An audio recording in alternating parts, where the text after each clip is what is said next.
Bienvenidos, este es el informativo económico de Deutsche Welle.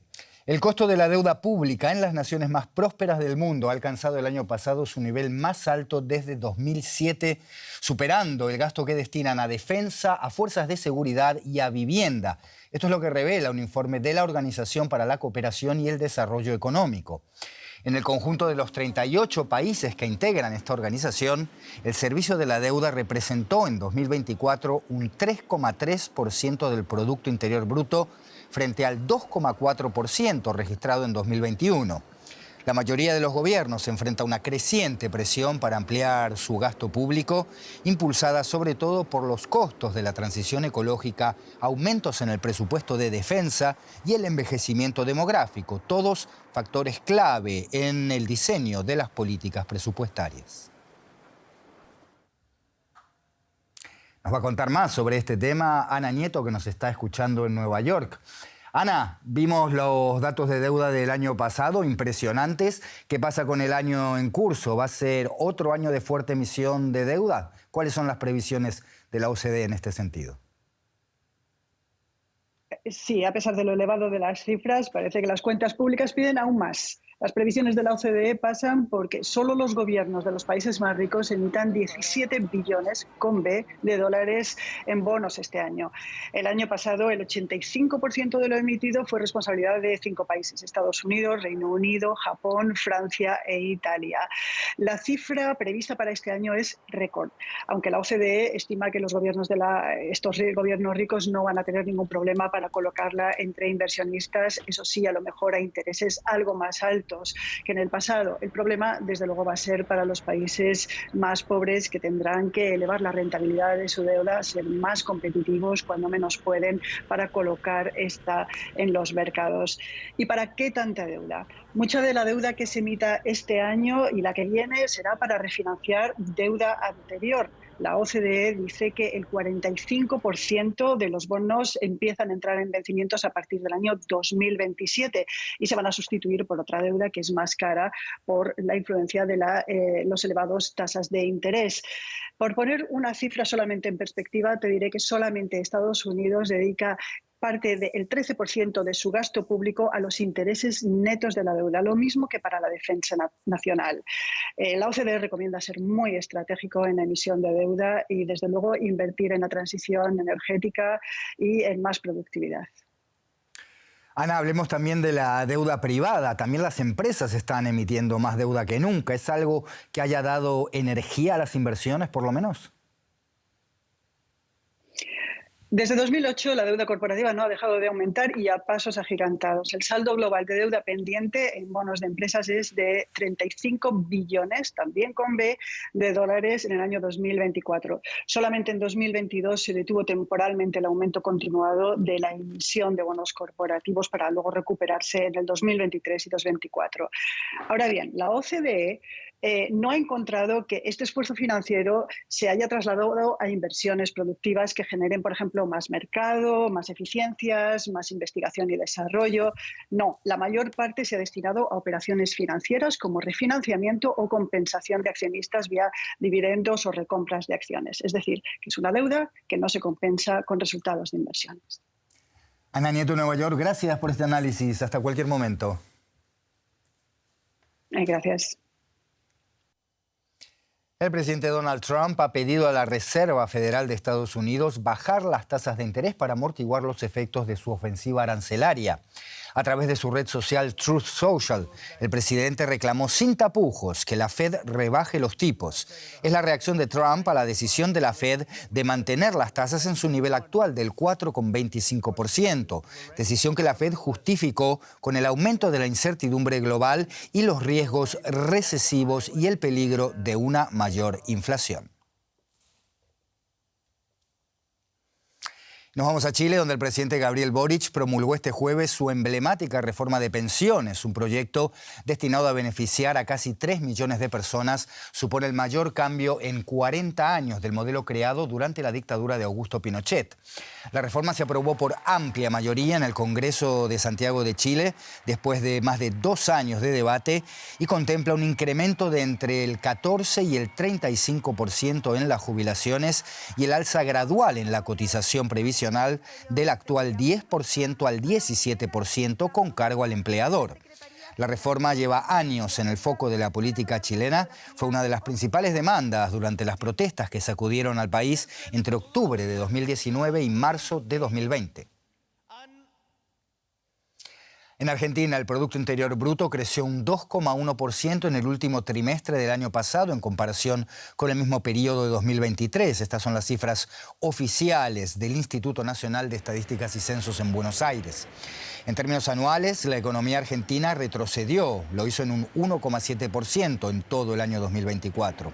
El severo ajuste fiscal que puso en marcha el gobierno a finales de 2023, el derrumbe consecuente de la demanda y una tasa de inflación decreciente, pero aún en niveles elevados, han marcado el ritmo de la actividad económica el año pasado. La subida de precios en febrero fue del 2,4%, unas décimas más frente al 2,2% de enero. En Bolivia, la minería del oro atrajo a mucha gente hasta el municipio de Tipuaní, en el oeste del país. Pero las expectativas de hacerse rico rápido no se han cumplido para casi nadie. Algunos incluso lo han perdido todo. En este reportaje les hablamos de las consecuencias de la minería en Bolivia, una minería que ha degradado las orillas fluviales y alterado el cauce natural de los ríos, provocando inundaciones devastadoras. Rafael Quispe maniobra una balsa improvisada en su pueblo, al oeste de Bolivia. 2 meses atrás, las calles de Tipuaní, donde viven 7.500 personas, se convirtieron en ríos. Su casa es una de las tantas que quedaron anegadas luego de que el agua desbordara los márgenes del río por el trabajo de las mineras de oro y las lluvias torrenciales. Este pueblo tan lindo que era, ahora que vemos tal desastre, inundado, da pena. Dice que es capital de oro, ya no es. El 92% de quienes residen aquí viven de la minería, pero justamente esta industria es responsabilizada de la catástrofe que sufre el pueblo. Saben, ustedes cooperativas son hartos. Claro que siempre no van a decir nada, porque lo que han hecho es pecado difícil. Libres están de todo, según yo digo, ¿no? No sé, yo que algún día llegará su castigo, ¿cómo será? Las mineras extraen tierras que no deberían ser removidas, denuncian los residentes de Tipuaní, y agregan que echan sus residuos al río, lo que cambió su curso. Esto, junto con las inusuales lluvias atribuidas al cambio climático, generan las inundaciones, sostiene Alfredo Zaconeta, del Centro de Estudios para el Desarrollo Laboral y Agrario. Entonces, esta suma de efectos de desvío de ríos, deforestación, remoción de tierras, ocasiona que en periodos de lluvia el río busque su cauce y obviamente derive en la inundación de las poblaciones, ¿no? En Tipuaní dicen que el gobierno no apareció, así como antes no le puso límites a las mineras para proteger al pueblo. La escuela, por ejemplo, está cerrada desde febrero, pero los habitantes dicen que no tienen alternativa. Puede desaparecer el pueblo porque todos tenemos que seguir trabajando, todos tenemos que trabajar. ¿De qué vamos a vivir si no trabajamos? La fiebre del oro continúa, ya que los precios del metal triplican a los de la última década. Mientras tanto, en Tipuaní dicen que el agua arrasó con sus pertenencias. Un agricultor peruano libra desde esta semana en un tribunal alemán una batalla contra un gigante de la energía al que exige que pague por su presunta responsabilidad en el cambio climático que hoy provoca el deshielo de unos glaciares en los Andes.